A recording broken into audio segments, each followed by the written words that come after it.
மத்தேயு சுவிசேஷம் 16ஆம் அதிகாரம் 24ஆம் வசனம்.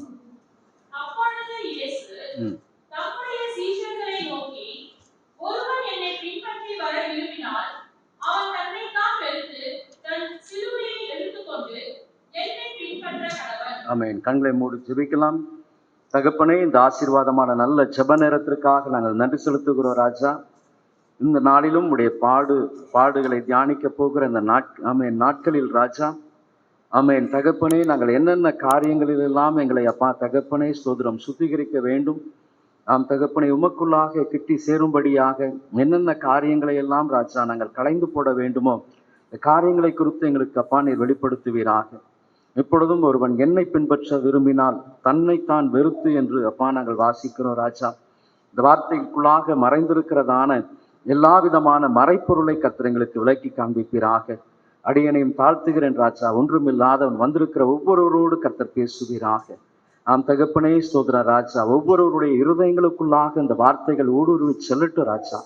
மெய்யாகவே ஆமென் கர்த்தர் எங்களை நடத்தினார், எங்களை பயன்படுத்தினார் என்று பிள்ளைகளும் கூட சாட்சியாய் நிற்க கர்த்தர் உதவி செய்வீராக. வழி நடத்துங்க, ஆசீர்வதிங்க. இந்த இடம் முழுவதுமாய் பரிசுத்த ஆவியானவருடைய ஆளுகைக்கு கீழாய் கொண்டு வருகிறோம் ராஜா. எல்லா விதமான தகப்பனே ஸ்தோத்திர ராஜா, ஆமென் அந்தகாரத்தின் வல்லமைகளின் கிரியைகள் முறிக்கப்படட்டும் இயேசுவின் நாமத்தினால். சிஸ்டத்தின் மீது உடைய வல்லமை இறங்கட்டும் ராஜா. எந்த விதமான பிரச்சனைகள் இல்லாதபடி கர்த்தருடைய வார்த்தைகள் ஆமென் ஒவ்வொரு ஜனங்களுக்குள்ளாக ஊடுருவி செல்லும்படியாய் கர்த்தர் கிருபை கொடுங்க. வழி நடத்துங்க, ஆசீர்வதிங்க. இயேசு கிறிஸ்து மூலமாய் ஜெபத்தை ஏறெடுக்கிறோம் நல்ல பிதாவே, ஆமென் ஆமென். நாளிலும் ஆண்டவராக இயேசு கிறிஸ்து சொல்லும் பொழுது, ஒருவன் என்னை பின்பற்றி வர விரும்பினால் அவன் தன்னைத்தான் வெறுத்து தன் சிலுவையை எடுத்துக்கொண்டு என்னை பின்பற்ற கடவன்.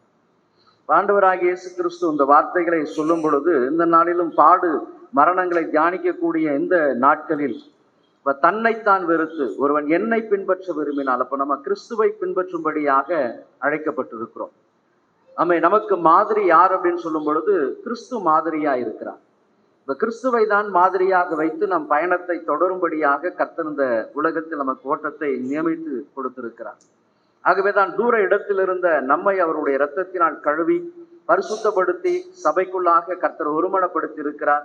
சிதறப்பட்டு இருந்த நாம் இன்றைக்கு ஒரு சகோதரனாக சகோதரியாக கர்த்தருடைய நாமத்தை மகிமைப்படுத்தும்படியாக இந்த இடத்திற்கு கர்த்தர் நம்மை கொண்டு வந்திருக்கிறார். வார்த்தையை கேட்டுக்கொண்டிருக்கிற கர்த்தருடைய ஜனமே, ஆமென் ஆண்டவர் சொல்லும் பொழுது, ஒருவன் என்னை பின்பற்ற விரும்பினார், என்னை பின்பற்றி வர விரும்பினார். அந்த வார்த்தைக்குள்ளாக இருக்கிற காரியங்கள் என்ன? ஒருவன் என்னை பின்பற்றி வர விரும்பினால் அவன் தன்னைத்தான் வெறுத்து அப்படின்னு சொல்லப்பட்டது. தன்னைத்தான் வெறுத்து தன் சிலுவையை எடுத்துக்கொண்டு என்னை பின்பற்ற கடவன். மாத்திரமல்ல, அந்த வார்த்தை இப்ப 26ஆம் வசனத்தை வாசிக்கும் பொழுது, மனுஷன் உலகம் முழுவதையும் ஆதாயப்படுத்தி கொண்டாலும் தன் ஜீவனை நஷ்டப்படுத்தினால் அவனுக்கு லாபம் என்ன? மனுஷன் தன் ஜீவனுக்கு ஈடாக எண்ணத்தை கொடுப்பான். அப்ப இந்த நாளிலும் கூட மனுஷன் உலகம் முழுவதையும் ஆதாயப்படுத்தி கொண்டால், உலக பிரகாரமா இன்றைக்கும் ஜீவித்து கொண்டிருக்கிற அநேகர் ஓடிக்கொண்டே இருக்கிறோம். எப்படியாகிலும் பணம் சம்பாதிக்க வேண்டும் என்று சொல்லி ஓடிக்கொண்டிருக்கிறோம். நமக்கு கொடுக்கப்பட்டிருக்கிற காரியங்களில் எல்லாம் பணம் பிரதானமாய் காணப்படுகிறது. இப்போ உலகம் முழுவதையும் ஆதாயப்படுத்தி கொண்டால், இப்போ ஒருவன் என்னை பின்பற்ற விரும்பினால் அவன் தன்னைத்தான் வெறுத்து தன் சிலுவையை எடுத்துக்கொண்டு என்னை பின்பற்ற கடவன். அப்ப கிறிஸ்துவை பின்பற்றும்படியாக அழைக்கப்பட்டிருக்கிற நமக்கு இந்த உலகம் ஒரு பொருட்டல்ல. உலகம் ஒரு பொருட்டல்ல. அப்ப இந்த நாளில் நான் உலகத்தை மேன்மைப்படுத்தாதபடி கிறிஸ்துவை மேன்மைப்படுத்தும்படியாக கர்த்தர் எனக்கு இந்த நாளை கொடுத்திருக்கிறார். இப்ப நான் கிறிஸ்துவை மேன்மை பாராட்ட வேண்டும், கிறிஸ்துவை உயர்த்த வேண்டும் என்று சொன்னால், ஆமென் ஆண்டவராக இயேசு கிறிஸ்து சொல்லும் பொழுது, என்னை பின்பற்றும் பொழுது ஒருவன் என்னை பின்பற்றி வர விரும்பினால் அவன் தன்னைத்தான் வெறுக்க வேண்டும். அப்ப அந்த வெறுக்கக்கூடிய அனுபவத்திற்குள்ளாக தான் இந்த நாட்களை கர்த்தர் நமக்கு ஏற்படுத்தி கொடுத்திருக்கிறார். இப்ப வெறுக்க என்னென்ன காரியங்களை எல்லாம் நாம் தூரப்படுத்த வேண்டுமோ அல்லது தள்ளி வைக்க வேண்டுமோ, உதற வேண்டுமோ, களைந்து போட வேண்டுமோ, இந்த காரியங்களை எல்லாம் ஆராய்ந்து பார்க்கும் பொழுதுதான் நம்முடைய வாழ்க்கையில் ஜெயமுள்ள ஒரு கிறிஸ்தவ வாழ்க்கையை நாம் வாழ முடியும். அப்பதான் நம்முடைய ஓட்டம் நித்திய ஜீவனுக்கு நேராக நாம் சீராய் ஓடிக்கொண்டு இருக்கிறோம் என்பதை அறிந்து கொள்ள முடியும். இந்த நாட்களிலும் கூட என்னென்ன காரியத்தை ஒருவன் என்னை பின்பற்ற விரும்பினால் தன்னைத்தான் வெறுத்து தன்னைத்தான் வெறுத்து. அது மாத்திரமல்ல, அந்த 25ஆம் வசனத்தை வாசிக்கும் பொழுது, தன் ஜீவனை ரட்சிக்க விரும்புகிறவன் அதை இழந்து போவான், என் நிமித்தமாக தன் ஜீவனை இழந்து போகிறவன் அதை கண்டடைவான். அப்போ சொல்லும் பொழுது, தன் ஜீவனை ரட்சிக்க விரும்புகிறவன் என்ன பண்ணுவானா, அதை இழந்து போவான். என் நிமித்தமாக, கிறிஸ்துவின் நிமித்தமாக தன் ஜீவனை இழந்து போகிறவன் அதை கண்டடைவான். அந்த வார்த்தைகளை எல்லாம் சொல்லிதான் அவர் சொல்லுகிறார், மனுஷன் உலகம் முழுவதையும் ஆதாயப்படுத்தி கொண்டான்.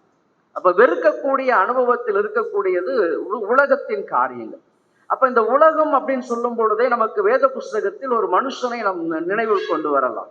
இப்ப மோசேயை குறித்து நம்ம வேத புஸ்தகத்தில் வாசிக்கும் பொழுது, எபிரேயரின் புஸ்தகம் 11ஆம் அதிகாரம் 24, 25 இந்த வசனங்கள் வாசிங்க. விசுவாசத்தினாலே மோசே தான் பெரியவனான போது பார்வோனுடைய குமாரத்தியின் மகன் எண்ணப்படுவதை வெறுத்து அநித்தியமான பாவ சந்தோஷங்களை அனுபவித்ததை பார்க்கிலும் தேவனுடைய ஜனங்களோட துன்பத்தை அனுபவிப்பதையே தெரிந்து கொண்டு இனிவரும் பலன் மேல் நோக்கமாய் இருந்து எகிப்தில் உள்ள பொக்கிஷங்களிலும் கிறிஸ்துவின் நிமித்தம் வரும் நிந்தையை அதிக பாக்கியம் என்று எண்ணினார். ஆமென். அப்போ அநித்தியமான விசுவாசத்தினாலே மோசே தான் பெரியவனான பொழுது பார்வோனுடைய குமாரத்தியின் மகன் எனப்படுவதை வெறுத்து. அப்ப உலகத்தை ஒரு மனுஷன் உலகம் முழுவதையும் ஆதாயப்படுத்தி கொண்டார். தன் ஜீவனை இழந்து போனால் அவனுக்கு என்ன லாபம்? ஆனா ஆண்டவர் சொல்லுகிறார், என் நிமித்தமாக ஒருவன் ஜீவனை இழந்து போனால் அவன் நிச்சயமாக அதை கண்டடைவான். இப்ப வெறுக்க வேண்டிய காரியம், ஆண்டவர் சொல்லும் பொழுது என்னை பின்பற்ற விரும்புகிறவன் என்ன பண்ணணும்? உலகத்தை வெறுக்க வேண்டும். அப்ப அந்த உலகம் அப்படின்னு சொல்லும் பொழுது எகிப்து தேசம் உலகத்திற்கு ஒப்பனையாய் சொல்லப்பட்டிருக்கிற. எகிப்தை குறித்து வேதத்தில் வாசிக்கும் பொழுது உலகம் அப்படின்னு சொல்லும் பொழுது அது எகிப்து. அப்ப அந்த எகிப்து தேசத்தில் இருந்த மோசேயை குறித்து சொல்லும் பொழுது வேதம் சொல்லுகிறது, விசுவாசத்தினாலே மோசே பெரியவன் ஆன பொழுது பார்வோனின் குமாரத்தியின் மகன் எனப்படுவதை வெறுத்து. அப்ப உலகத்தில் நாம் ஜீவித்துக் கொண்டிருக்கிறோம். இன்றைக்கும் இரத்தத்தால் கழுவப்பட்ட ஜனங்களா இருந்தாலும் நம்முடைய வாழ்க்கையிலும் கூட இந்த பார்வோனின் குமாரத்தியின் மகன் என்கிற ஒரு சாயல் நம்மிடத்தில் அதிகமாய் காணப்படுகிறது. இந்த பார்வோனின் குமாரத்தி என்கிற சாயல் காணப்படுகிற அனுபவங்கள்லாம் நீங்க பார்க்கும் பொழுது எதையெல்லாம் நான் வெறுக்க வேண்டும்? இந்த பாடு நாட்களில், இந்த லெந்து நாட்களில் நான் எவைகளை எல்லாம் வெறுக்க வேண்டும், எவைகளை எல்லாம் என்னை விட்டு தூரப்படுத்த வேண்டும்? ஆண்டவராகிய இயேசு கிறிஸ்து, நீர் சொல்லியிருக்கிறீர், ஒருவன் என்னை பின்பற்ற விரும்பினால் அவன் முதலாவதாக தன்னைத்தான் வெறுக்க வேண்டும் என்று சொல்லியிருக்கிறீர். அப்ப வெறுக்கக்கூடிய அனுபவத்தில் என்ன இருக்கிறது அப்படின்னு சொல்லும் பொழுது பார்வோனுடைய குமாரத்தியின் மகன் என்கிற ஒரு அடையாளம் காணப்படுகிறது. ஆகவேதான் விசுவாசத்தினாலே மோசே. அப்ப இந்த வசனத்தை நான் அதிக நாட்கள் நம்ம வாசித்து வாசித்து வாசித்து கடந்து போயிருப்போம். அப்ப இந்த பார்வோனின் குமாரத்தியின் மகன் எனப்படுகிற அதற்குள்ளாக மறைந்திருக்கிற காரியங்கள் என்ன அப்படின்னு சொல்லும் பொழுது அதிகாரம் மறைந்திருக்கிறது. பார்வோனின் குமாரத்தின் மகன் எனும் பொழுது மோசே எபிரேயனா இருந்தாலும் அவருக்கு என்ன இருக்கு? அதிகாரம் இருக்கிறது. எகிப்தின் அதிகாரம் இருக்கிறது. எகிப்தின் ஆடம்பரமான வாழ்க்கை இருக்கிறது. எகிப்தின் எல்லா விதமான தெய்வங்களை ஆராதிக்கக்கூடிய ஒரு ஆளுகை இருந்து கொண்டிருக்கிறது.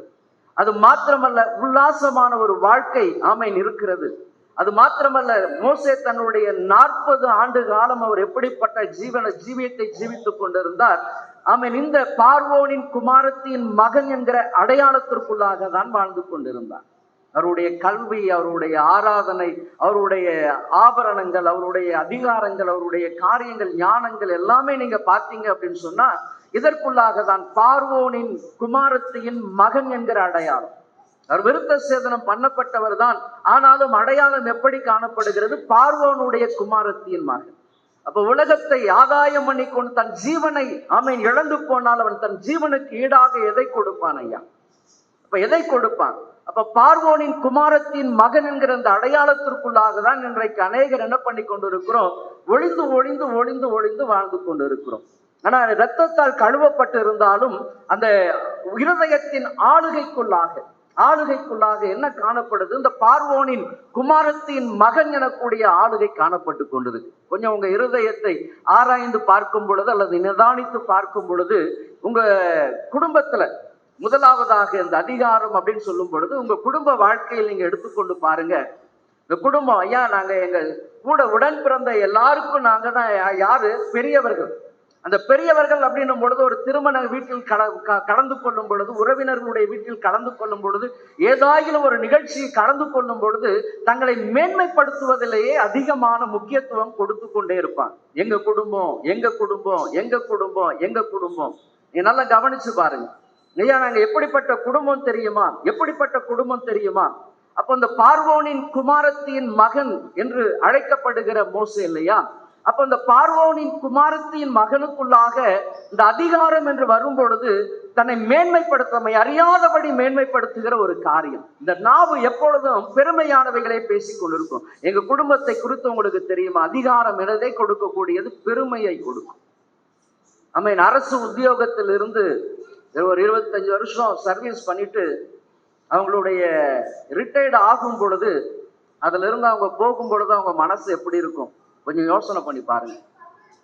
ஒரு 25 வருஷம் கவர்மெண்ட்ல பணிபுரிந்து ஒரு நல்ல அதிகாரத்தில் இருந்து ஒரு உயர்ந்த பொறுப்புல இருந்து அவர் ஓய்வு பெற போகிறார் அப்படின்னு சொன்னா, அவர் அந்த ஓய்வு பெறுவதற்கு ஒரு மாசம் அல்லது ஒரு வருஷம் முன்பதாகவே அவங்களுடைய இருதயங்கள்லாம் வெளியே தெரியாதான்னா உள்ளுக்குள்ளாக என்ன எப்படி இருக்கும் அப்படின்னு சொன்னா, இந்த அதிகாரங்கள் எல்லாம் நான் ஒருத்தனை வரான், ஒருத்தன் போறான். நூற்றுக்கு அதிபதி சொன்னது போல இந்த அதிகாரங்கள் எல்லாம் தன்னை விட்டு போகும் பொழுது அவங்களுடைய சஞ்சலங்கள்லாம் எப்படி இருக்கும் பாருங்க. அதிகார கையை விட்டு போதையா, இன்னைக்கு எல்லாமே எனக்கு அனுகூலமா இருக்கு, நான் என்ன இப்படி எழுந்தா உடனே ஓடி வருவதற்கு ஆட்கள்லாம் இருக்கிறாங்க. ஆனா நான் ஓய்வு பெற்று போய்விட்டால் என்னை சீண்டுவதற்கு ஆள் கிடையாது இல்லையா?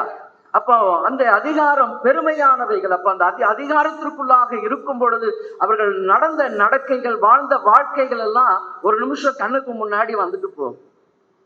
நம்ம இது போலதான் பார்வோனுடைய குமாரத்தின் மகன். இப்ப குடும்ப வாழ்க்கையா இருந்தாலும் சரி, ஆவிக்குரிய வாழ்க்கையா இருந்தாலும் சரி, நான் ஜெபம் பண்ணா, நான் பாட்டு பாடனா, நான் வேதம் வாசித்தா, நான் பிரசங்கம் பண்ணினா, நான் என்று சொல்லி வருகிற இடங்களுக்குள்ளா யார் இருக்கிறா அப்படின்னு சொன்னா பார்வோனின் குமாரத்தின் மகன். இப்போ அடையாளம், ஆமென். அந்த பெரிய ஒரு உத்தியோகத்தில் இருக்கிறேன், இந்த அடையாளம் எங்க காணப்படுது? எதை நான் வெறுக்கணும்? இப்படிப்பட்ட அதிகாரங்களை எல்லாம் வெறுக்கணும். இந்த அதிகாரம் எனக்குள்ளாக தந்திரமாக வஞ்சனையாக இருந்து கொண்டு என்ன பண்ணி கொண்டு இருக்கும்? என்னை அடிமைப்படுத்தி கொண்டே இருக்கும். ஆகவேதான் ஆமென், தன்னைத்தான் வெறுத்து ஒருவன் என்னை பின்பற்ற விரும்பினால் அவன் தன்னைத்தான் வெறுத்து. அப்ப நாவு எப்பொழுதும் மேன்மையானவைகளையே சொல்லிக் கொண்டிருக்கும், மேன்மையானவைகளை பேசிக் கொண்டிருக்கும், தற்பெருமைகளை அதிகமாய் சொல்லிக் கொண்டிருக்கும். அப்ப அந்த அதிகாரத்திற்குள்ளாக இருக்கும் பொழுது, அப்ப மோசேயின் அதிகாரத்திற்குள்ளாக இருந்தான் 40 ஆண்டுகள். முதல் 40 ஆண்டுகள் மோசே எங்க இருந்தாருன்னா பார்வோனுடைய குமாரத்தி அந்த அதிகாரத்துலதான் ஒரு வாழ்ந்து கொண்டிருந்தார். அப்ப அதிகாரம் மேன்மையை அல்லது உயர்வை பேசிக்கொண்டே இருக்கிற ஒரு காரியம். அப்ப இன்னைக்கு உங்களுடைய நாவு எப்படிப்பட்ட காரியத்தை பேசிக்கொண்டிருக்கு? உங்க குடும்ப வாழ்க்கையிலும் சரி, நீங்க பணிபுரிகிற இடங்களிலும் சரி, உங்க சபைகளிலும் சரி, உங்களுடைய தனிப்பட்ட வாழ்க்கையில் நீங்க எப்படிப்பட்ட காரியத்தை செய்து கொண்டிருக்கிறீங்க? உங்களையே நீங்க பெருமையாய் சொல்லி கொண்டிருக்கிறீங்களா? ஐயா எனக்கு எல்லாம் தெரியும், ஐயா எங்களுக்கு எல்லாம் தெரியும், இதை இப்படி செய்யணும், அதை அப்படி செய்யணும், இப்படிப்பட்ட காரியத்தை நீங்க சொல்லி கொண்டிருக்கிறீங்களா? ஆமென். அப்ப இப்படி உங்களை அறியாதபடிக்கு உங்கள் இருதயத்திற்குள்ளாக இருக்கிற இந்த கிரியைகளை எல்லாம் இன்னைக்கு என்ன பண்ணணும்? வெறுக்கணும். பார்வோனுடைய குமாரத்தி என்கிற அந்த அடையாளத்தை நான் என்ன பண்ணணும்? எடுத்து போடணும் ஐயா, வெறுத்து போடணும் ஐயா. ஆமென். அவைகள் என்னில் காணப்படவே கூடாது. ஆகவே தான் வேதத்தில் வாசிக்கிறோம், தாழ்மை உள்ளவனுக்கு தான் கர்த்தர் என்ன கொடுப்பாரா? கிருபை கொடுப்பார். அந்த தாழ்மையின் அனுபவத்தை ஆமென் தரித்து கொள்ளும்படியாக இப்ப எவ்வளவு பெரிய அதிகாரங்கள் வந்தாலும் யோசேப்பை குறித்து நம்ம வேத புஸ்தகத்தில் வாசிக்கும் பொழுது ஆமென், பார்வோனுக்கு அடுத்த ஸ்தானத்தில் யோசேப்பு உயர்த்தப்பட்ட பொழுது தன்னுடைய சகோதரர்கள் எல்லாம் வரும் பொழுது அவன் தன்னை அடையாளப்படுத்திக் கொள்ளவே இல்லை. ஆனால் ஒரு குறிப்பிட்ட நாளில் நான் தான் உங்கள் சகோதரன். அவர்கள் சகோதரன் எல்லாம் யோசேப்புடைய கரத்துல தான் வந்தாங்க. யோசேப்பு நினைத்திருந்தால் அவர்களை எல்லாம் என்னன்னாலும் பண்ணிருக்க முடியும். ஏன்னா அதிகாரம் முழுவதுமாக பார்வோன் சொல்லிட்டார், எகிப்து தேசம் முழுமைக்கும் நீதான். நான் அதிகாரத்துல மட்டும்தான் உன்னை விட மேன்மையான, மற்றபடி உன்னுடைய சொல்லில்லாதபடி ஒருவனையும் காலையும் கையையும் அதற்கு என்ன பண்ணக்கூடாது, அசைக்கவே கூடாது. எல்லா விதமான அதிகாரம் உன்னுடைய கரத்துல கொடுத்திருக்கிறேன். ஆனா யோசேப்பு தன்னுடைய சகோதரர்கள் தன்னை தேடி வந்த பொழுது ஆமேன் அவர்கள் பண்ணின காரியங்களை எல்லாம் நினைத்து வருத்தப்பட்டாலும் ஆமேன் அவர்களுடைய இருதயம் பார்த்தீங்க அப்படின்னு சொன்னா அவர்களுக்கு ஆதரவாக நினைவாகவே இருந்து கொண்டிருந்தது. அந்த அதிகாரத்தை பயன்படுத்தி எந்த விதமான தவறுகளையும் எந்த விதமான கேடுபாடுகளையும் செய்யவே இல்லை. ஆகவேதான் வேதத்தில் வாசிக்கிறோம், ஆதியாகமத்தின் புஸ்தகத்துல ஜீவ ரட்சணியம் செய்யும்படியாக கர்த்தர் என்ன பண்ணினார், என்னை உங்களுக்கு முன்பதாக அனுப்பினார் ஜீவ ரட்சணியம் செய்யும்படியாக. இப்ப இருக்கிற இந்த சூழ்நிலைகளை எல்லாம் நீங்க நினைக்காதீங்க. அப்ப அதிகாரம் வரும் பொழுது, அப்ப அதிகாரத்தை கர்த்தர் உங்களுடைய கரத்துல கொடுக்கும் பொழுது நீங்க என்ன பண்ணணும், பணிந்து போகக்கூடிய நிலையில் காணப்படணும், பணிந்து போகக்கூடிய நிலையில். அப்ப இந்த பார்வோனின் குமாரத்தின் மகன் என்று அழைக்கப்படுகிறதை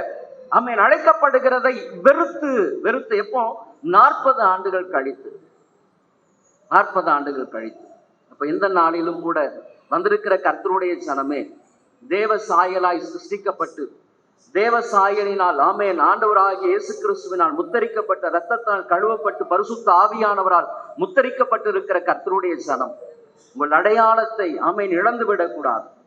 உங்களுடைய ஆமேன் காரியம் எப்படி காணப்படுகிறது, ஆண்டவரே என் இருதயம் எப்படிப்பட்ட சிந்தையில இருக்குதையா, என் நாவு எப்படிப்பட்ட வார்த்தைகளை பேசிக்கொண்டு இருக்குதையா.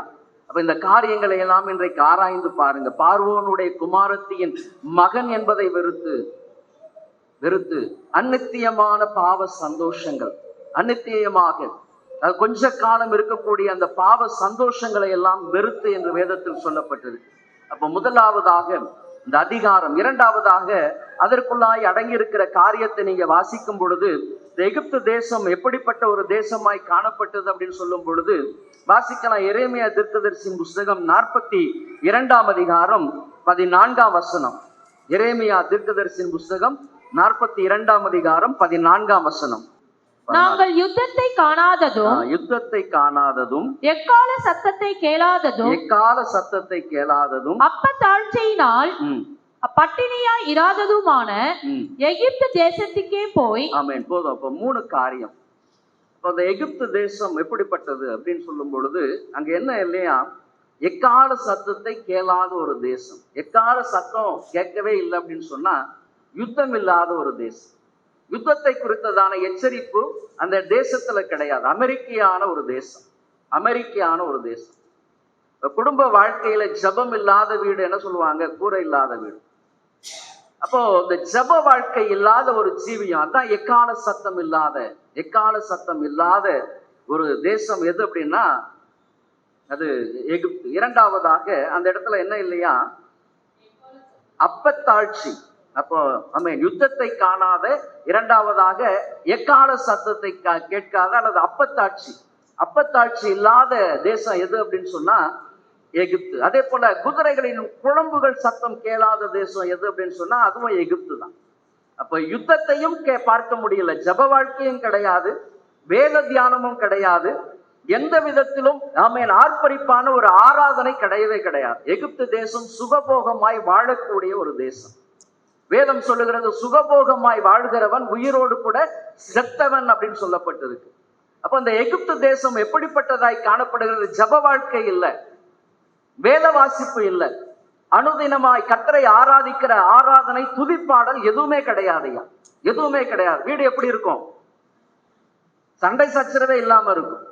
நீங்க உலகத்தோடு கூட வாழ்ந்து பார்த்தீங்க அப்படின்னு சொன்னா எல்லாவற்றிலும் ஐக்கியம் இருந்து கொண்டே இருக்கும். ஆனா அந்த எகிப்திலிருந்து வெளியே வருகிறது அல்லது அந்த பார்வோனின் குமாரத்தின் மகன் என்கிற அடையாளத்திலிருந்து நீங்க வெளியே வரும்பொழுதுதான் அதிகமான பிரச்சனைகள் காணப்படும். ஆமென். வந்திருக்கிற கர்த்தருடைய சனமே, அப்ப அந்த லெந்து நாட்களில் வந்திருக்கிறோம். ஆமென். அப்ப என்ன வெறுக்க வேண்டும் ஐயா? அப்ப எகிப்து தேசத்தை போல என் வீடு இருக்கா, எகிப்தை போல என்னுடைய குடும்பம் இருக்கா, என் குடும்ப ஜீவியங்கள் காணப்படுதா, என் குடும்பத்துல யுத்தத்தை காணாத ஒரு தேசமாய், ஜப வாழ்க்கை இல்லாத ஒரு தேசமாய், அதே போல எக்கால சத்தம் இல்லாத, நல்ல ஆராதனை இல்லாத, பாடல் சத்தம் இல்லாத, ஆரவாரம் இல்லாத ஒரு தேசமா என் குடும்பம் இருக்குதா, வேதத்தை தியானிக்காத குடும்பமா என் குடும்பம், அப்பத்தாட்சி இல்லாத. அப்ப எந்த விதத்திலும் எகிப்து தேசத்துல என்ன இல்ல, குறைவில்லாத ஒரு தேசம், குதிரைகளுடைய குழம்புகள் சத்தம் கேளாத ஒரு தேசம். இப்படிப்பட்ட தேசம் தான் இந்த எகிப்து தேசம். இன்னைக்கு எகிப்துக்குள்ள இருக்கிறதுக்கு தான் அநேகர் விருப்பப்படுறாங்க. ஆகவேதான் உலகம் முழுவதையுமாய், எகிப்து முழுவதுமாய் நீங்கள் ஆதாயப்படுத்தினாலும், ஆமென், உலகம் முழுவதுமாக இருக்கிற எல்லா விதமான சிற்றின்பங்கள், ஆசாபாசங்கள், எல்லா விதமான அநித்தியமான சந்தோஷங்களை எல்லாம் நீங்கள் அனுபவித்தாலும் நீங்க என்ன பண்ண முடியும்? உங்கள் ஜீவனை இழந்து போனால் நீங்க எப்படி அதை ஈடுபட முடியும்? ஈடுபட முடியும்? ஆமென். அப்பதான் ஆண்டவர் சொல்றார், ஒருவன் என்னை ஆமென் பின்பற்றி வர விரும்பினால் அவன் வெறுக்கணும். அப்ப எகிப்து தேசத்தை என்ன பண்ணணும்? வெறுத்து விட வேண்டும். என் குடும்பம் இப்படி இருக்கக்கூடாது ஐயா. ஆமென். ஜெபம் இருக்கணும், வேத வாசிப்பு இருக்கணும், கர்த்தரை ஆராதிக்கிற ஆராதனை என் குடும்பத்துக்குள்ள இருக்கணும் ஐயா. அப்ப இந்த அனுபவத்திற்குள்ளாய் கொண்டு வரணும். நம்ம கேட்பதற்கெல்லாம் இன்பமா இருக்கும், ஆனா வாழ்க்கையின் அனுபவத்துக்கு கொண்டு வரணும். என் குடும்பம் எப்படி இருக்கக்கூடாது? எகிப்தை போல இருக்கக்கூடாது. எகிப்தை போல இருக்கக்கூடாது. எல்லாமே எனக்கு கிடைக்குது அப்படின்றதுனால இன்னைக்கு ஜெபத்தை விட்டு இருக்கிறோம். நான் நினைப்பதெல்லாம் நடக்கிறது என்று சொல்லுகிறபடியினால் பாடலை மறந்திருக்கிறோம். எல்லாமே எனக்கு அனுகூலமா இருக்கிறபடியினால் நான் என்ன பண்ணிருக்கிறேன்? ஜெபத்தை மறந்திருக்கிறேன். எகிப்தில் இருந்து கொண்டு இருக்கிறேன். ஆனால் ஆண்டவர் சொல்லுகிறார், ஒருவன் என்னை பின்பற்ற விரும்பினால், என்னை பின்பற்றி வர விரும்பினால் அவன் வெறுக்க வேண்டும், தன்னைத்தான் வெறுக்க வேண்டும். வெறுக்க வேண்டியது உலகத்தை வெறுக்க வேண்டும், எகிப்தை வெறுக்கணும். எனக்கு இந்த அழிந்து போகக்கூடிய அநித்தியமான பாவ சந்தோஷம் எனக்கு வேண்டாம் ராஜா, வேண்டாம். எனக்கு இந்த எகிப்து தேசத்தில் இருக்கக்கூடிய இன்பமான சூழ்நிலை, உலகம் கொடுக்கிற அந்த சந்தோஷம் எனக்கு வேண்டாம் ஐயா. வெறுத்து ஆமென் ஒதுக்குகிற அனுபவத்திற்காக தான் கர்த்தர் இந்த நாளில் கொண்டு வந்திருக்கிறார். ஒரு 25-30 வருஷத்துக்கு முன்பதாகலாம் நீங்க பார்த்தீங்கன்னு சொன்னா, உங்களுடைய கடன் பிரச்சனைகளுக்கு, உங்களுடைய எல்லா விதமான காரியங்களுக்கு உங்களுக்கு அதிகமான போதனை விசுவாசத்தை குறித்தும், உபவாசத்தை குறித்தும், ஜெபத்தை குறித்தும், வேத தியானத்தை குறித்து தான் அதிகமான போதனைகள், அதிகமான சத்தியங்கள். நல்லா நீங்க உணர்ந்து பாருங்க. 25-30 வருஷத்துக்கு முன்னாடி எல்லாம் நீங்க பாத்தீங்கன்னு சொன்னா, ஐயா குடும்பத்துல பிரச்சனை, பண தேவை அதிகமா இருக்கு, இந்த மாதிரி பிள்ளைக்கு கல்யாணம் வச்சுட்டேன், என்ன பண்ண போறேன், என்ன செய்ய போறேன்னு எனக்கு தெரியலையா. இப்படி அநேகர் வருவார்கள். அப்ப அவர்களுக்கு சொல்லுகிற காரியம் என்ன அப்படின்னா, விசுவாசத்தை குறித்து, விசுவாசத்தினால் கிடைக்கிற காரியத்தை குறித்து சொல்லுவோம். என்ன பண்ணீங்க? கவலைப்படாதீங்க, எலியாவின் தேவன் நம்முடைய தேவனாய் இருக்கிறார், உங்களுடைய தேவைகளை எல்லாம் கர்த்தர் அற்புதமாய் சந்திப்பார். இன்றைக்கு அப்படியெல்லாம் கிடையாது. இன்னைக்கு விசுவாசத்தினால் வராத எல்லாம் பாவம் என்று சொல்லுகிற இதே இடத்துல எந்த ஒரு திருமண காரியமா இருந்தாலும், எந்த ஒரு சாதாரணமான ஒரு நிகழ்ச்சியா இருந்தாலும் அது எப்படி இருக்குன்னா, பணத்திற்கு பஞ்சம் கிடையாது. ஆடம்பரமான காரியங்கள், ஆடம்பரமா தான் எல்லாமே நடக்குது. ஒரு கிரக பிரவேசமா இருந்தாலும், ஒரு பிறந்த நாள் கொண்டாட்டமா இருந்தாலும், ஒரு திருமண காரியமா இருந்தாலும், ஒரு சபையில ஒரு பெரிய காரியங்கள் நடந்தாலும் எப்படி நடக்குது? எப்படி? ஆமென். ஸ்பிரிச்சுவல் இல்ல, உலக பிரகாரமாய் எல்லா விதமான கொண்டாட்டங்கள் நிறைந்துதான் காணப்பட்டு கொண்டிருக்கிறது. இதுதான் எகிப்தின் அனுபவம். எல்லாமே இருக்கும், ஆனா அந்த நாட்கள்ல கண்ணீரோடு இருப்பாங்க, கவலையோடு கூட இருப்பாங்க. உபவாசம் இருந்து ஜெபம் பண்ணலாம், கர்த்தரை தேடலாம், கர்த்தர் நமக்கு எல்லா காரியத்தையும் அனுகூலம் பண்ணி தருவார். ஜெபம் அதிகமா இருக்கும். ஒரு திருமணம் நடக்குது, ஒரு வீடு கட்டப்படுது அப்படின்னு சொன்னா அதிகமான ஜெபம் இருக்கும், முழங்கால் இருக்கும். அந்த முழங்காலில் இருந்து வீட்டை கட்டுவார்கள், திருமண காரியத்தை செய்வார்கள், எல்லாமே இருக்கும். ஆனா இன்னைக்கு அப்படிப்பட்ட விசுவாசத்தை எல்லாம் இழந்து போய் உலகத்தோடு கூட இருக்கிறபடியினாலதான் யுத்த சத்தத்தை கேளாத எகிப்தாய் ஆமென் மாறி போய் உட்கார்ந்து இருக்கிறோம். வேத தியானம் இல்லாத தேசமாய் காணப்பட்டு கொண்டிருக்கிறோம். வந்திருக்கிற கர்த்தருடைய சனமே நல்லா அறிந்து கொள்ளுங்க. ஆமென். விசுவாசத்தினால் வராத யாவும் பாவம், யாவும் பாவம். இன்னைக்கு வாழ்க்கை எப்படி போய்கொண்டிருக்கு? பணத்துக்கு பஞ்சமே கிடையாது. நிறைய பேருடைய வாழ்க்கையில பணத்திற்கு பிரச்சனையே கிடையாது. பணம் வந்துகிட்டு இருக்கு, எப்படினாலும் வந்துகிட்டு இருக்கு. ஆமென். என்னென்ன காரியங்கள், சகட்டு மேனிக்கு என்னென்ன காரியத்தை எல்லாம் செய்து கொண்டு இருக்கிறாங்க. சுற்றில் இருக்கிற ஜனங்களை பார்க்கும் பொழுது தினமும் பாத்தீங்கன்னா, அமேசான் பாத்தீங்கன்னா தெருவுக்கு தெரு வருது, சொமேட்டோ தெருவுக்கு தெரு வந்துகிட்டே இருக்குது. எந்த விதத்துல அவங்க குறைவில்லாதபடி என்னென்னலாம் இச்சிக்க முடியுமோ எல்லாமே செஞ்சு கொண்டுதான் இருக்கிறோம். ஏன்? பணம் தாராளமாய் காணப்படுகிறது. எல்லா இடங்களிலும் தாராளமாய் கிடைக்குது. ஒரு திருமண காரியம் நடக்குது அப்படின்னு சொன்னா, எல்லாரை விட என்னுடைய திருமணம் மேன்மையா இருக்கணும். இப்படிப்பட்ட உலகத்திற்கு தான் இன்னைக்கு அடிமைகளா இருந்து கொண்டு இருக்கிறாங்க. பணத்தை கொடுத்தெல்லாம் பிரச்சனையே கிடையாதுங்க, அது எப்படி ஆகிலும் வந்துடும். ஆமென். அநேகருடைய நாவிலிருந்து வருகிற வார்த்தைகள். அப்போ இந்த காரியங்கள்லாம் எதற்கு நேராக எடுத்துக்கிட்டு இருக்கு அப்படின்னா, உலகத்துக்கு நேராக, உலகத்துக்கு நேராக, வேத வார்த்தைக்கு நேராக நம்மை திருப்பவே இல்லை. வேதத்துக்கு நேராக ஆமென் குடும்பம் திரும்பவே இல்லை. நம்ம அங்க கேட்டுடலாம், இங்க கேட்டுடலாம், இப்படிக்க பண்ணிடலாம், அப்படி பண்ணிடலாம், எல்லா காரியத்திற்கும் இந்த காரியத்தை செஞ்சிடலாம், எல்லாமே எல்லாமே. அப்ப இது ஆமென் இந்த அனுபவம் தான் எகிப்து தேசத்தின் அனுபவம். வெறுக்க வேண்டிய காரியங்கள். ஆண்டவரே, நான் இதுல சிக்கி கொண்டு இருக்கிறேன் ஐயா, அடிமைப்பட்டு போயிருக்கிறேன் ஐயா, ஆமென் இதிலிருந்து ஆமென் நான் வெளியே வரணும். உம்முடைய சிலுவை ஆமென் உம்மை தகப்பனை சொந்த ரட்சகராக ஏற்றுக்கொண்டு உம்மை பின்பற்றுகிற அந்த அனுபவத்துக்குள்ள வரணும் ராஜா. ஒருவன் என்னை பின்பற்ற வர விரும்பினான், என்னை பின்பற்றி வர விரும்பினால் அவன் தன்னைத்தான் வெறுத்து தன் சிலுவையை எடுத்துக்கொண்டு என்னை பின்பற்ற கடவன் என்று சொல்லியிருக்கிறீங்களே ராஜா. நான் உம்மை பின்பற்றும்படியாக அழைக்கப்பட்டிருக்கிறவன் ராஜா. ஆமேன். என் வாழ்க்கையில் என்ன குறைவுகள் இருந்தாலும், என்ன காரியங்கள் ஆமேன் வேதனைகள் இருந்தாலும், சஞ்சலங்கள் இருந்தாலும், உபத்திரவங்கள் இருந்தாலும், அவைகளை எல்லாம் பொறுமையாய் சகித்து நான் உம்மை பின்பற்றி வரும்படியாக ஆமேன் நான் வந்திருக்கிற ராஜா. அப்படிப்பட்ட காரியத்திற்குள்ளாக நீங்க வரணும். எந்த ஒரு காரியமா, ஐயா பஞ்சம் இருக்கு பரவாயில்ல நான் வரேன், ஐயா ஐயா இழப்பு இருக்குது பரவாயில்ல நான் வரேன். ஆண்டவர் சொல்லிட்டா, என் நாமத்து நிமித்தம் நீ உன் ஜீவனை இழந்து போனால் அதை கண்டடைவாய், உம்முடைய நாமத்து நிமித்தம் மரணமே எனக்கு நேரிட்டாலும் பரவாயில்ல ராஜா, பரவாயில்லை. இதுதான் ஆமென் கிறிஸ்தவ வாழ்க்கைக்குள்ளாக வருகிற ஒரு உன்னதமான அனுபவம். இன்னைக்கு நம்ம சுகபோகமாய் வாழுகிற வாழ்க்கையை தான் அதிகமாய் விரும்புகிறோம். ஆகவேதான் பார்வோனுடைய குமாரத்தின் மகன் என்று அழைக்கப்படுகிற அந்த அடையாளத்தை வெறுக்கணும். எனக்கு எகிப்து வேணாம், பார்வோனுடைய குமாரத்தின் மகன் என்று அழைக்கப்படுவது எனக்கு வேண்டாம் ராஜா, வேண்டாம். இது அப்போஸ்தலர் நடவடிக்கைகளின் புஸ்தகம் 2ஆவதாக மோசேயுடைய காரியத்தை நீங்க வாசிக்கும் பொழுது, ஆதியாகம அப்போஸ்தலரின் புஸ்தகம் 7ஆம் அதிகாரம் 22ஆம் வசனம் வாசிங்க. மோசே எகிப்தருடைய சகல சாத்திரங்களிலும் கற்பிக்கப்பட்டு வாக்கிலும் செய்கையிலும் வல்லவனானான்.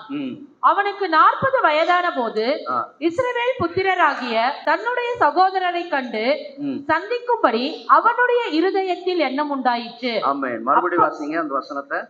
மோசே எகிப்தருடைய சகல சாத்திரங்களிலும் கற்பிக்கப்பட்டு வாக்கிலும் செய்கைகளிலும் வல்லவனானான். அவனுடைய 40 வயதான போது இஸ்ரவேல் புத்திரராகிய தன்னுடைய சகோதரரை கண்டு சந்திக்கும்படி அவனுடைய இருதயத்தில் எண்ணம் உண்டாயிற்று. அப்போ சொகுசான ஒரு வாழ்க்கை, பார்வோனுடைய குமாரத்தின் மகன் என்று அழைக்கப்படுவதில் சொகுசான ஒரு வாழ்க்கை. இரண்டாவதாக கல்வி. ஆமென். பவுல் சொல்லும் பொழுது அதே அப்போஸ்தலரின் நடவடிக்கைகளின் புஸ்தகம் 22:3ஆம் வசனத்தை நீங்க வாசிக்கும் பொழுது, கமாலியலின் பாதகத்தின் கீழ் அவர் என்ன பண்ணாரா? கல்வி அவர் பாடம் பயின்றேன் அப்படின்னுவார். கமாலியலின் பாதத்தின் கீழ். ஆனா பிலிப்பியர் அவர் சொல்லும் பொழுது, கிறிஸ்துவை அறிகிற அறிவின் மேன்மைக்காக நான் என்ன பண்றேன், எல்லாவற்றையும் நான் குப்பையாக எண்ணுகிறேன். எனக்கு லாபமாயிருந்த எல்லாவற்றையும் நான் என்ன பண்றேன், நஷ்டம் என்று கருதுகிறேன். அப்போ பார்வோனுடைய குமாரத்தின் மகன் சொகுசான வாழ்க்கை. இரண்டாவது கல்வி. நீங்க நல்லா கவனிக்கும் பொழுது இந்த கல்வி ஏன் கர்த்தர் மோசேயை தெரிந்து கொண்டார். அப்போ கல்வி ஞானம் பார்த்தீங்கன்னா எல்லா இடத்திலும் அந்த கல்வி அறிவை வெளிப்படுத்திக்கிட்டே இருக்கும். இந்த காரியத்தை இப்படி செய்யணும், இந்த காரியத்தை இப்படி செய்யணும். இந்த கல்வி அறிவு அப்படி மூலமாக என்ன பண்ணோம் அப்படின்னு சொன்னா, எந்த ஒரு காரியமும் உலக பிரகாரமாகவே சிந்திக்கும்படியாக தோன்றும். ஏன் கல்வி உலக பிரகாரமாய் சிந்திப்பதற்காக, அறிந்து கொள்ளும்படியாக. அப்ப எந்த ஒரு காரியத்தையும் நீங்க செய்யணும் அப்படின்னு சொன்னா, உங்களுக்கு சொல்லப்பட்டிருக்கிற காரியத்தை எல்லாம் நீங்க கிரகித்து என்ன பண்ணுவீங்க, செய்து கொண்டே இருப்பீங்க. ஒரு நீதிபதி ஜட்ஜ்மெண்ட் எழுதுறாரு அப்படின்னு சொன்னா, இத்தனை வருஷத்துக்கு முன்னாடி இதே மாதிரி ஒரு சம்பவம் நடந்தது அப்படின்னு சொல்லிட்டு அதை என்ன பண்ணுவார்னா ஒப்பனை பண்ணுவார்.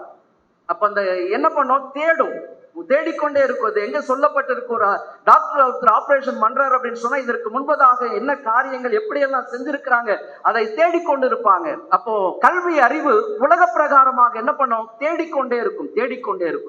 அப்ப மோசேயை குறித்து இந்த இடத்துல வாசிக்கும் பொழுது, எகிப்தியருடைய சகல சாஸ்திரங்களினாலும் அவர் என்ன பண்ணாரா, கற்பிக்கப்பட்டு வாக்கிலும் செய்கையிலும் வல்லவனாயிருந்த மோசே.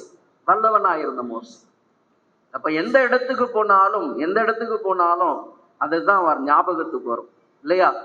ஆண்டவர் இதுக்குதான் 40 வயசுல அவருக்கு தெளிவு வருது. என் சொந்த ஜனம் அடிமையா இருக்கிறாங்க, அதன் பின்பதாக அடுத்த 40 ஆண்டுகள் அந்த கல்வி எல்லாமே மழுங்கடிக்கும்படியாக 40 ஆண்டுகள் வனாந்திரத்தில் கர்த்தர் நடத்தினார்.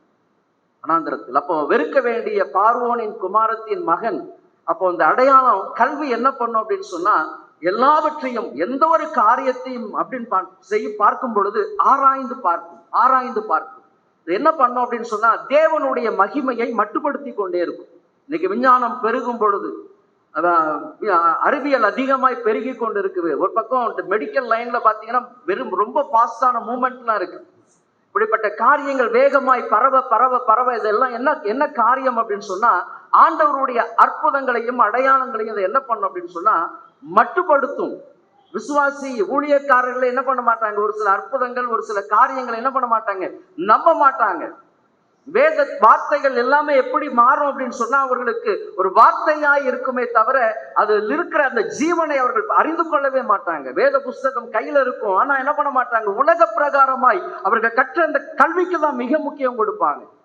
இல்லையா, இந்த காரியம் இப்படி நடக்காது. எலிசா சொன்னார் பாத்தீங்களா, நீங்க காற்றையும் காண மாட்டீர்கள், மழையையும் காண மாட்டீர்கள், ஆனா இந்த பள்ளத்தாக்கெல்லாம் என்ன இருக்கும், நம்பினாங்க. ஆனா இப்போ ஒரு வார்த்தை நீங்க அப்படி சொன்னா நம்ப மாட்டாங்க. எங்க சொல்லப்பட்டிருக்கு? அப்ப கர்த்தருடைய வார்த்தை என்ன பண்ணும், புரட்டுகிற காலகட்டங்களுக்குள்ளாய் வந்திருக்கிறோம். நம்பாத ஜனங்கள் மத்தியில வாழ்ந்து கொண்டு இருக்கிறோம். அப்போ இரண்டாவதாக சொகுசான வாழ்க்கை, இரண்டாவதாக நீங்கள் கற்கிற கல்வி ஆண்டவருக்கு முன்பதாக என்ன பண்ணணும், கீழ்ப்படுத்தணும். என் கல்வி அறிவினால ஒண்ணுமே கிடையாது ஐயா, என் கல்வி அறிவினால் எனக்கு ஒண்ணுமே கிடையாது, மேன்மை கிடையாது. ஆமாம், உண்மை அறிவுல தான் எனக்கு மேன்மை இருக்குது ஐயா. அப்ப நான் படிக்கிற பாடங்கள் எல்லாம் எனக்கு உலக பிரகாரமான காரியத்தை கொடுக்கலாம், ஆனா அதுக்கு முன்பாக கர்த்தருடைய வேதத்துக்கு முன்பதாக அதெல்லாம் ஒண்ணுமே இல்லையா. அப்ப கீழ்ப்படுத்துகிற அனுபவம். ஆகவேதான் பவுல் சொன்னார், என்ன பண்ற, கமாலியலின் பாதத்தின் கீழ் அமர்ந்து நான் நியாய பிரமாணங்கள் எல்லாவற்றிலும் நான் தேர்ச்சி அடைந்தவன் ஐயா. எல்லாம் எனக்கு தெரியும், ஆனாலும் கிறிஸ்துவை அறிகிற அறிவின் மேன்மைக்காக நான் என்ன பண்றேன், இதையெல்லாம் நான் உதறுகிறேன், வெறுக்கிறேன். எனக்கு தேவை கிடையாது. அப்போ கல்வியினால் வருகிற மேன்மைகளை என்ன பண்ணணும், கீழ்ப்படுத்தும். கல்விதான் யா, கல்வி இருக்கட்டும், நல்லது கல்வி நல்லது. ஆனா அது என்ன பண்ணிடக்கூடாது, எனக்கு மேன்மையாய் வந்துடக்கூடாது. மிகவும் அதிகமாய் படித்தவர்களை பார்த்தீங்க அப்படின்னு சொன்னா சக மனுஷனை மனுஷனாக மதிக்கவே மாட்டாங்க. நல்லா படிச்சு பாருங்க. மிகவும் அதிகமாய் படிச்சிருக்கிறவங்க சக மனுஷனை சக மனுஷியாய் மதிக்க மாட்டாங்க. ஒண்ணுல ஊழியக்காரங்க வீட்டுலதான் வேலை செய்வாங்க, ஊழியக்காரங்க வீட்டுல வேலை செய்வாங்க. ஆனா ஊழியக்காரங்க வீட்டுல இருந்துட்டு அந்த ஊழியக்காரங்க என்ன சொல்லுவாங்கன்னா, எங்க வீட்டு சர்வன்ட்னுவாங்க. உடன் ஊழியக்காரர்கள் எப்படி மாறி இருக்காங்க இன்னைக்கு, உடன் ஊழியக்காரர்கள்லாம் எப்படி மாறி இருக்கிறாங்க, எங்க ஸ்டாஃபா மாறி இருக்கிறாங்க இல்லையா. சொல்றோமா ஐயா, எங்க கிட்ட வேலை செய்யற ஸ்டாஃப்ஸ் வராது. கிறிஸ்துவை நீங்க ஏற்றுக்கொண்டிருக்கிறீங்க, கிறிஸ்துவை அறிந்திருக்கிறீங்க அப்படின்னு சொன்னா இதை எங்க கொண்டு வருது அப்படின்னு சொன்னா, நீங்க படிச்சிருக்கிற அந்த படிப்பு என்ன பண்ணுது, சக மனுஷனை அடிமையாய் நடத்தும்படி கொண்டு வருது. அதனாலதான் மோசேக்கு சகல சாஸ்திரம், பார்வோன் எகிப்தில் உள்ள சகல சாஸ்திரங்களிலும் அவர் தேர்ச்சி அடைந்தவன், வல்லமையான காரியத்தை செய்யக்கூடியவன். இதெல்லாம் என்ன பண்ணணும், அழிக்கப்படணும். கீழே காலுக்கு கீழே இருக்கணும். இதெல்லாம் எனக்கு மேன்மை கிடையாது ஐயா, இதெல்லாம் எனக்கு மேன்மை கிடையாது. நான் என்ன, உம்மை பின்பற்றும்படியாக வந்திருக்கிறேன். ஒருவன் என்னை பின்பற்றி வர விரும்பினால் அவன் தன்னைத்தான் வெறுத்து. அப்ப என் கல்வி என்ன பண்ணாது, என்னை பரலோகத்துக்கு கொண்டு போகாது. நான் படிச்சிருக்கிற அறிவினால் நான் என்ன பண்ண முடியாது, பரலோகத்தை திறந்து நான் உள்ளே பிரவேசிக்க முடியாது. எந்த மனுஷனும் மாயை, அவன் எவ்வளவு பெரிய படிப்பு படிச்சிருந்தாலும், எவ்வளவு உயர்ந்த அதிகாரத்தில் இருந்தாலும், அவங்களுக்கு என்ன விசேஷமான பிரேத குழியா வச்சிருக்கிறாங்க, எல்லாம் மண்ணு. ஆமென், மண்ணுதான், எல்லாருக்கும் மண்ணுதான். விசேஷமா எங்கேயுமே பதிக்கப்பட முடியாது. அப்போ என்னுடைய கல்வி அறிவினால் இன்னைக்கு நிறைய பேர் இந்த கல்வி அறிவினால் சக மனுஷனை, உடன் வேலை செய்கிற ஊழியக்காரர்களை என்ன பண்றாங்க, மனுஷியாக மதிப்பதே கிடையாது. ஆனா திராட்சை தோட்டத்துல வேலை செய்கிற எல்லாருக்கும் ஒரே விதமான கூலிதான். திராட்சை தோட்டத்துல வேலை செய்யற எல்லாருக்கும் ஒரே மாதிரியான கூலிதான். பாகுபாடு கிடையாது. ஐயா நான் காலையில இருந்து வேலை செய்யறோம், சாயங்காலம் வந்தா இவனுக்கும் அது என்னுடைய காரியம். அப்ப அவனும் வேலைக்காரன் தான், எல்லாருமே வேலைக்காரங்க தான். அப்போ சக மனுஷனை, இப்ப கல்வி அறிவு இன்னைக்கு என்ன பண்ணிட்டு அப்படின்னு சொன்னா, சக மனுஷனை இழிவாய் நடத்தக்கூடிய காரியம் இன்னைக்கு நீங்க யோசனை பண்ணி பாருங்க. ஐயா எங்க குடும்பத்துல படிச்சு ஒரு சில குடும்பங்கள்ல எல்லாம் நீங்க பாத்தீங்க அப்படின்னு சொன்னா, நல்ல படித்த அறிவாளிகளா இருப்பாங்க. அவங்க சொந்தக்காரங்க உடன் பிறந்தவர்களை இவங்க யாருன்னே தெரியாது அப்படின்வாங்க. ஏன்? அவங்களுடைய படிப்பின் மூலமாய் வந்திருக்கிற அந்த அந்தஸ்து இவர்களை என்ன பண்ணுது? வேறுபடுத்துது. கூட பிறந்திருக்கிற சகோதரனை அல்லது சகோதரியை எங்களுக்கு தெரியாது அப்படின்ற மாதிரி நடந்து கொள்ளுகிறவர்கள் இன்னைக்கு இருந்துகிட்டு இருக்கிறாங்க. காரணம் இந்த கல்வி. அதனாலதான் இது இன்னைக்கு அநேகருடைய வாழ்க்கையில் இதெல்லாம் வெறுக்கப்படணும். கல்வி எனக்கு மேன்மை கிடையாது ஐயா, சிலுவை எனக்கு மேன்மை. ஒரு என்னை பின்பற்ற வர விரும்பினார், முதலாவது அவன் என்ன பண்ணணும்? தன்னைத்தான் வெறுத்து. அப்ப எனக்கு என்ன கிடையாது? கல்வியினால் மேன்மை கிடையாது, சொகுசான வாழ்க்கையில் எனக்கு மேன்மை கிடையாது. அடுத்ததாக நீங்க வாசிக்கும் பொழுது ஆமென் வாசிக்கலாம், ஆடம்பரமான ஜீவியம். பார்வோனுடைய குமாரத்தின் மகன், சொகுசான வாழ்க்கை. இரண்டாவது கல்வி. மூணாவது ஆடம்பரமான வாழ்க்கை. ஆடம்பரம், பகட்டான ஜீவியம். பகட்டான ஜீவியம் வஸ்திரங்கள். இப்ப நம்ம உடுத்துகிற வஸ்திரங்கள் பாத்தீங்க அப்படின்னு சொன்னா, ஒரு சிலர்லாம் 8000 10,000க்குலாம் பட்டு புடவை எடுப்பாங்க இல்லையா? அதை எடுத்து நீங்க 2 வாட்டி 3 வாட்டி தான் கட்ட போறீங்க. பகட்டு காரியங்கள். அப்ப வெறுக்கப்பட வேண்டிய நம்ம என்னென்ன காரியங்கள்லாம், அது பார்வோனுடைய கிரியைகள் பாருங்களேன். இப்ப எந்த இடத்துக்கு போனாலும் நீங்க நல்லா போகணும், டீசெண்டா ட்ரெஸ் பண்றது ஓகே. இன்னும் அதிகமாய் மினுக்கு வஸ்திரங்கள். அப்ப இப்படிப்பட்ட காரியங்கள்லாம் எங்க இருக்கு அப்படின்னு சொன்னா, எகிப்தின் ஜீவியத்திற்குள்ளாக இருக்கு. இந்த பார்வோனின் குமாரத்தின் மகன் அப்படின்னு சொன்னா சாதாரணமான ஒரு வாழ்க்கை கிடையாது.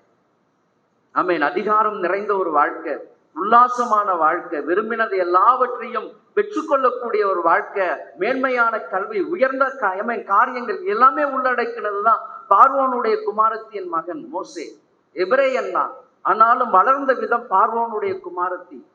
அவன் எகிப்துல எப்படிப்பட்ட காரியங்கள் இருக்கோ அதுக்கு உடன்பட்டு தான் அவன் வளர்ந்திருக்கணும். அதுதான் 40 வருஷம் வரைக்கும் அந்த உல்லாசமான ஒரு வாழ்க்கை தான் மோசே. அதனாலதான் 40 வருஷத்துக்கு அப்புறம் தான் அவருக்கு தெரியுது, ஐயோ என்னுடைய ஜனம் கஷ்டப்படுறாங்க, அடிமைகளா இருக்கிறாங்க அப்படின்னு சொல்லிட்டு.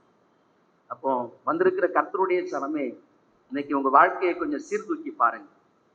ஐயா என் கல்வியினால் நான் என்னை உயர்த்தி பேசி கொண்டிருக்கிறேனா? கல்வி. இரண்டாவது உல்லாசமான ஒரு வாழ்க்கை. உல்லாசமான ஒரு வாழ்க்கையினால் நான் கர்த்தரை மறந்து போயிருக்கிறேனா? பகட்டாய் வாழ்கிறபடியினால் நான் கர்த்தரை தூரப்படுத்தி இருக்கிறேனா? அடுத்ததாக உங்களுடைய எகிப்துடைய ஜீவியம். அப்பத்தாட்சி கிடையாது, யுத்தம் இல்லை, குதிரையுடைய குழம்பு சத்தம் இல்லை, எல்லாமே இருக்குது ஐயா, எல்லாமே இருக்கு. நான் தெய்வத்தை தேடலை, ஆண்டவரை தேடலை, ஆனா என் குடும்பத்துல எல்லாமே நாங்க சந்தோஷமா தான் இருக்கிறோம். இப்படிப்பட்ட ஜீவியத்தில் இருந்தாலும் இது ஒரு மிக ஆபத்தான ஒரு காலகட்டம். ஆகவே உணர்ந்து கொள்ளுங்க. எகிப்துக்குள்ளாக நீங்க இருந்தீங்க அப்படின்னு சொன்னா நீங்க என்ன பண்ண முடியாது? ரட்சிக்கப்பட முடியாது. ஆகவே தான் ஆண்டவர் சொன்னார், மனுஷன் உலகம் முழுவதையும் ஆதாயப்படுத்தி கொண்டாலும் தன் ஜீவனை நஷ்டப்படுத்தினான் அவனுக்கு லாபம் என. தன் ஜீவனுக்கு ஈடாக அவன் எதை கொடுப்பான்? அப்ப உலகத்தை ஆதாயம் பண்ணுவதை விடுங்க. கிறிஸ்துவை பின்பற்றுவது மேன்மை என்கிற அனுபவங்களுக்குள்ளாய் வாங்க. ஆண்டவரே, பார்வோனுடைய குமாரத்தின் மகன், இந்த அடையாளம் எனக்கு வேண்டாம் ஐயா. கல்வி, அறிவு, சுகபோகமான வாழ்க்கை, உல்லாசமான வாழ்க்கை, நல்ல ஆடம்பரமான வஸ்திரம், இது எனக்கு மேன்மை கிடையாது ஐயா, மேன்மை கிடையாது. அப்ப வெறுக்க வேண்டிய நாட்களில் வந்திருக்கிறோம். இதையெல்லாம் முதலாவதாக மேலோட்டமான காரியங்கள் இதெல்லாம் என்ன பண்ணணும்? தூரப்படுத்தணும். அப்ப இவைகள் எல்லாம் வெறுத்து ஒதுக்க வேண்டிய காரியங்கள். அப்ப இவைகளை வெறுக்கும் பொழுதுதான் இன்னும் ஒரு சில காரியங்கள் இருக்கு. கர்த்தருக்கு சித்தமான நம்ம அடுத்த வாரத்துல அதை தியானிக்கலாம். சரியா? இப்ப இன்னைக்கு இந்த 3 காரியங்கள் போதும். இப்போ சுகபோகமான வாழ்க்கை, அதான் உல்லாசமான ஒரு வாழ்க்கை எனக்கு வேண்டாம். கல்வி மேன்மை, கிறிஸ்துவை அறிகிற அறிவின் மேன்மை எனக்கு பண்ணணும். கல்வி எங்க இருக்கணும்? எனக்கு கீழே தான் இருக்கணும். அதை என்ன பண்ணக்கூடாது? மேல பெருமைக்கு நேராக என்னை கொண்டு வரக்கூடாது. அதே போல அதிகாரமும் என்ன பண்ணிடக்கூடாது? ஆணவமாய் மாற்றிவிடக்கூடாது. அப்ப என்னுடைய ஆடம்பரமான உல்லாசமான வாழ்க்கை, எல்லாமே லக்ஸரி லைஃப். என்னென்னலாம் சீக்கிரனோ எல்லாத்தையும் நான் வாங்கி போடுகிற அந்த லக்ஸரி லைஃப் எனக்கு வேண்டாம். அப்ப இந்த அனுபவத்திற்குள்ளாக அப்ப வெறுக்க வேண்டிய பார்வோனுடைய குமாரத்தின் மகன் எனப்படுவதை வெறுத்து அநித்தியமான பாவ சந்தோஷம், இதெல்லாம் அநித்தியமான பாவ சந்தோஷம், இதையெல்லாம் கலைந்து போடும்படியாக கர்த்தர் உங்களை அழைத்து வந்திருக்கிறார். கண்களை மூடி செபிக்கலாம்.